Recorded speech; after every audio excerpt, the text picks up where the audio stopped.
मनुष्य के शरीर में एक रहस्यमय शक्ति है जिसे हम कुंडलिनी कहते हैं। जब यह शक्ति जागृत होती है तो विभिन्न मुद्राएं और आसन स्वतंत्रता से अपने आप ही होने लगते हैं।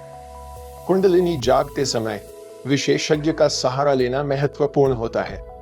इस ऊर्जा की प्रकृति ऐसी है कि जब यह शांत होती है तो हमें इसके बारे में पता नहीं चलता, लेकिन गतिशील होने पर हम अपने अंदर की ऊर्जा को महसूस करते हैं। कुंडलिनी को सर्प के रूप में चित्रित किया जाता है क्योंकि इसकी गतिशीलता हमें एक नए स्तर पर ले जाती है। जब यह जागृत होती है तो चमत्कारिक घटनाएं हो सकती हैं जिन्हें हम कभी सोचते भी नहीं थे। इससे ऊर्जा का नया स्तर उत्पन्न होता है और शरीर का काम एक नए तरीके से होने लगता है। यौगिक सिस्टम का मकसद है हमारी समझ और बोध को बेहतर बनाना। यह आध्यात्मिक प्रक्रिया हमारी ग्रहणशीलता और अनुभव क्षमता को बढ़ाने का प्रयास करती है, क्योंकि हम वही समझ सकते हैं जो हम अनुभव करते हैं। शिव और सर्प के प्रतीकों के पीछे यही वजह है। इससे जाहिर होता है कि उनकी ऊर्जा उच्चतम अवस्था तक पहुंच गई है। उनकी ऊर्जा उनके सिर की चोटी तक पहुंच गई है और इसलिए उनकी तीसरी आंख खुल गई है। तीसरी आंख का अर्थ यह नहीं है कि किसी के माथे में कोई आंख निकल आई है। इसका सीधा सा मतलब यह है कि आपकी समझ का एक और पहलू खुल गया है। दो आंखों से सिर्फ वही चीजें देखी जा सकती हैं जो स्थूल है। अगर मैं आंखों को अपने हाथों से ढक लूं तो ये आंखें उसे नहीं देख सकती। ये इन दो आंखों की सीमा है और तीसरी आंख भीतर की ओर देखती है, जिससे जीवन बिल्कुल अलग तरह से दिखता है। इसके खुलने का मतलब है कि हर वो चीज जिसका अनुभव किया जा सकता है उसका अनुभव किया जा चुका है।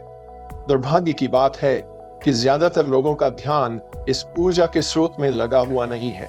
आपके भीतर कुंडलिनी एक खजाना है जिसका अब तक इस्तेमाल नहीं हुआ, जिससे आप नए आयामों में रूपांतरण कर सकते हैं। यह ऊर्जा हमें अद्भुत लाभ पहुंचा सकती है जो हमने अब तक अनुभव नहीं किया है। परमाणु को तोड़ा जाने से पहले उसमें छिपी अद्भुत ऊर्जा का कोई अनुभव नहीं था। ठीक उसी तरह इंसान के अंदर भी विशेष ऊर्जा है जो हम अभी तक समझ नहीं सके। कुंडलिनी जागरण का मतलब है कि आप इस अद्भुत ऊर्जा का सही तरीके से उपयोग कर सकते हैं, जिससे आपका जीवन नए आयाम में बदल सकता है। हम इस अद्वितीय ऊर्जा के लाभों को देख रहे हैं, इसलिए हमारी इच्छा होती है कि हम अपने अंदर की कुंडलिनी को जागरूक करें, क्योंकि इसमें बहुत से लाभ हैं। कुंडलिनी जागरण के पहले हमें अपने शरीर के 7 चक्रों को जागरूक करना होता है। हर चक्र की अपनी एक विशेषता होती है। पहला चक्र जागृत होने पर हमारी मूल जरूरतें पूरी होने लगती हैं। दूसरा चक्र जागृत होने पर हमें रचनात्मक शक्ति मिलती है। तीसरा चक्र जागृत होने पर हमारा आत्मविश्वास बढ़ता है। चौथा चक्र जागृत होने पर हमारे अंदर खुशियां और प्यार बढ़ता है। पांचवा चक्र जागृत होने पर हमें प्रभावशाली वाणी मिलती है। छठा चक्र जागृत होने पर हमें बहुत सारी अद्भुत और चमत्कारिक शक्तियां मिलती है। सातवां चक्र जागृत होने पर हमें आत्मज्ञान मिलता है। इसके साथ ही और भी कई चमत्कारी शक्तियां, जैसे कि किसी के मन की बात जान लेना, किसी भी वस्तु या व्यक्ति को छूकर उसका अतीत के बारे में जान लेना, होने वाली घटना का पहले से ही अनुमान हो जाना, दिव्य दृष्टि और मानसिक शक्ति प्राप्त हो जाना, अपनी अंतरात्मा से सीधा संपर्क होना आदि शक्तियां प्राप्त हो जाती है। ये सब कुंडलिनी जागरण के फायदे हैं। जो भी व्यक्ति अपने जीवन में कुंडलिनी जागरण से होने वाले लाभ से प्रभावित होकर अपनी कुंडलिनी जागृत करने के बारे में सोच रहे हैं, उन लोगों के लिए कुंडलिनी जागृत करने से होने वाले नुकसान के बारे में भी जानना बहुत जरूरी है। कुंडलिनी जागरण से होने वाले नुकसान के बारे में जाने बिना कुंडलिनी जागृत करना बहुत ही मुश्किल हो सकता है। हमारी कुंडलिनी मुसीबत के समय कुछ समय के लिए अपने आप ही जागृत हो जाती है और हमें मुसीबत से बाहर निकलने का रास्ता बताकर फिर से सुस्त अवस्था यानी सोई हुई अवस्था में लौट जाती है। यह क्रिया हमारे साथ कुदरती रूप से होती है, इसलिए अगर इसे किसी कुंडलिनी योग के विशेषज्ञ की देखरेख में न किया जाए तो कुंडलिनी को गैर कुदरती रूप से जागृत करना बहुत ही खतरनाक हो सकता है। अपनी कुंडलिनी जागृत करने से पहले हमें अपने आप को मानसिक रूप से पूरी तरह तैयार करना होता है। एक चरण को अच्छी तरह साधने के बाद ही अगले चरण की ओर बढ़ना चाहिए। कुंडलिनी जागृत करने का लक्ष्य ही मन को मिटाना और इस पर विजय पाना होता है। इसलिए इसमें एक समय ऐसा भी आता है जहां पर हमारा मन अपने आप ही विचारों से भर जाता है और कभी विचारों से खाली होने लगता है। बहुत कुछ मन में एक साथ आता है। ऐसा इसलिए होता है क्योंकि मन अपनी सत्ता मिटने नहीं देना चाहता। इसी वजह से हमारा मन कई तरह के भ्रम पैदा करना शुरू करता है, जिससे मानसिक संतुलन बिगड़ने लगता है।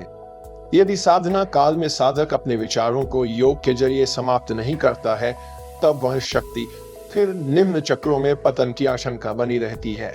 इस कुंडलिनी जागरण की प्रक्रिया में कई बार एकांत में बैठकर अपनी आंखों को बंद करके दोनों आंखों के मध्य में थोड़ा ऊपर की ओर ध्यान लगाना होता है, जिसके कारण बहुत बार सिर में दर्द रहने की शिकायत रहने लगती है। इसलिए ऐसी प्रक्रिया कभी भी जबरदस्ती ना करें, बल्कि अपना ध्यान पूर्ण रूप से एकाग्र करके शांत चित्त से ध्यान करना चाहिए। एक बार यह शक्ति जागृत होने के बाद साधक को निरंतर उसका अभ्यास करना चाहिए। बहुत कुछ सीखने और समझ जाने के बाद मन में कई तरह के भ्रम पैदा होने लगते हैं। उदाहरण के लिए, इतनी सारी शक्तियां का जब एक साथ बोध होने लगता है, तब कई बार मन में भ्रम की स्थिति बनने लगती है, जैसे कहीं पर भी कुछ भी दिखाई देना, बैठे बैठे लोक परलोक के दर्शन होने का भ्रम, या समय में आगे पीछे जाने का भ्रम आदि जैसी चीजें होने लगती हैं। ऐसा ज्यादातर सभी कुंडलिनी के सभी 7 चक्रों को एक साथ जागृत कर लेने की वजह से होता है। जब दिव्य दृष्टि, जिसे हम भूत या भविष्य में घटित किसी भी घटना को देख सकते हैं, ऐसी शक्तियां हमें प्राप्त होती हैं, तब हमें इन सब शक्तियों को अच्छे से संभालना नहीं आता। इन सब शक्तियों पर अच्छे से कंट्रोल ना होने के कारण हमें जो चीजें नहीं भी दिखनी चाहिए या जिन्हें हम नहीं भी देखना चाहते, वह सब भी हमें दिखाई देने लगती है। कुंडलिनी जागरण में दिव्य दृष्टि के साथ साथ दिव्य श्रवण की भी शक्ति प्राप्त होती है, जिसमें हमें भूतकाल में घटित हुई आवाजें भी आज वर्तमान में सुनाई देती है। ऐसा अनुभव करने वाले व्यक्ति के लिए, जिसे इस विद्या पर नियंत्रण नहीं हो पाता, यह सब आवाजें एक बुरा अनुभव बन सकती है। इस कुंडलिनी जागरण में सभी चक्रों को एक साथ जागृत करने की भूल कभी नहीं करनी चाहिए, क्योंकि इससे मिलने वाली सभी शक्तियों को एक साथ संभालना मुश्किल होता है। हमें हमेशा कुंडलिनी जागरण के समय सभी चक्रों और उनकी शक्तियों को पहले एक एक करके अच्छी तरह से साधना चाहिए। लालच में किया गया हर काम दुख की खाई में धकेल सकता है। एक शक्ति पर नियंत्रण प्राप्त करने के बाद ही हमें दूसरी शक्ति की दिशा में बढ़ना चाहिए। जिस साधक की कुंडलिनी शक्ति जागृत हो जाती है, उसमें अद्भुत अलौकिक शक्तियां उत्पन्न होती हैं।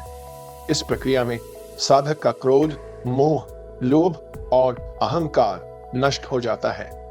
एक बार जब यह कुंडलिनी शक्ति जागृत हो जाती है, तो यह असीमित ऊर्जा और स्पष्टता प्रदान करती है, जिससे व्यक्ति जीवन के वास्तविक उद्देश्य के साथ जुड़ सकता है और आकर्षणों से बच सकता है। इस पूरी प्रक्रिया में आध्यात्मिक लाभ के अलावा एक बड़ा लाभ यह भी है कि ऐसी योग प्रक्रिया करने वाले व्यक्ति को जीवन में कोई रोग नहीं हो सकता है, जैसे कि कैंसर, हृदय रोग, डायबिटीज, मोटापा, पेट के समस्त रोग और वात, पित्त, कफ की समस्त विषमताएं स्वतंत्रता से समाप्त हो जाती हैं।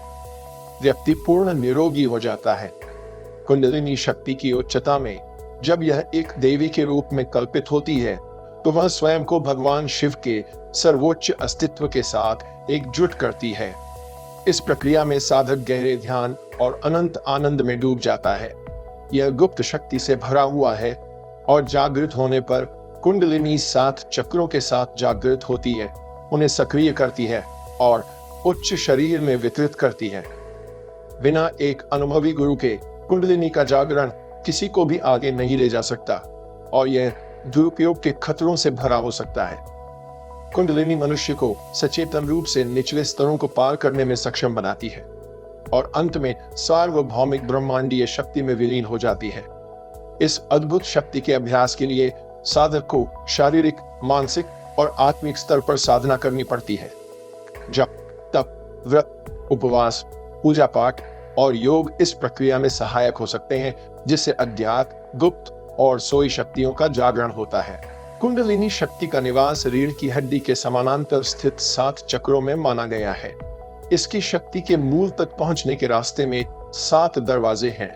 सभी में ताले लगे हुए हैं। इन्हें खोलकर ही शक्ति के केंद्रों तक पहुंचा जा सकता है। माना जाता है कि इंसान अपनी कुंडलिनी को जागृत करने के बाद नामुमकिन को भी मुमकिन कर सकता है। हर जीव के शरीर में 7 कुंडलिनी होती है। इन्हें जागृत किए बगैर रिद्धि सिद्धि नहीं मिल सकती। मोक्ष का रास्ता भी कुंडलिनी से होकर ही जाता है। वह सबसे आखिरी दरवाजे पर मिलती है। कुंडलिनी के 7 द्वार पार करने वाला व्यक्ति सिद्ध पुरुष बन जाता है। उसे अपने शरीर के भीतर सोई हुई समस्त शक्तियां मिल जाती हैं। ध्यान की अवधि के दौरान कुंडलिनी आपके भीतर सक्रिय रूप से काम करेगी, चाहे आप उसके अस्तित्व को स्वीकार करें या न करें। वह आपको सही दिशा में मार्गदर्शन करने के लिए हमेशा आपके साथ रहेंगी। कुंडलिनी आपको कर्म या माया के बंधन से मुक्त कर देगी।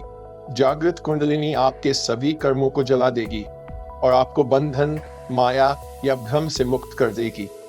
कभी कभी वह आपके भौतिक कष्टों को कम करने के लिए आपके भाग्य को बदल देगी, जबकि अन्य समय वह आपको अतिरिक्त कष्ट दे सकती है।